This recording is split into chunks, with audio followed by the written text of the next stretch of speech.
সকালবেলা ঘুম থেকে উঠে পুজোর গোছগাছ করতে চলে গেছিলাম। এমনিতেই দেরি হয়ে গেছে, তার মধ্যে ঠাকুরমশাইও চলে আসবে। তো ঠাকুরের কিছুই সেরকম গোছানো হয়নি, মানে কিছুই না। তো সকালে গিয়ে আগে ঠাকুরের মুখের থেকে পেপারটা সরালাম।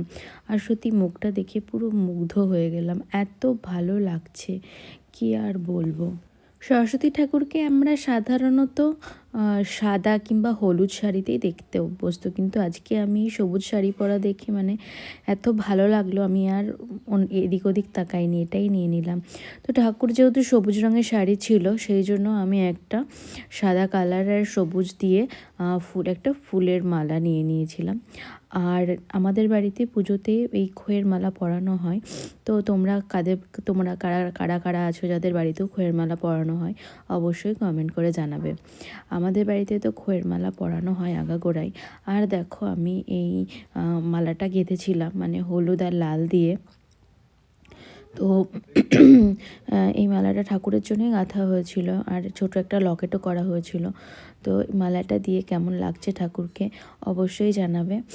আর ভিডিওটি ভালো লাগলে অবশ্যই একটি লাইক কমেন্ট করে দেবে। আর হ্যাঁ, বলতেই তো ভুলে গেছি, আমার এই পেজে যারা নতুন আছো, যারা নতুন আমার ভিডিওস দেখছো, অবশ্যই আমাকে একটি ফলো করে দেবে।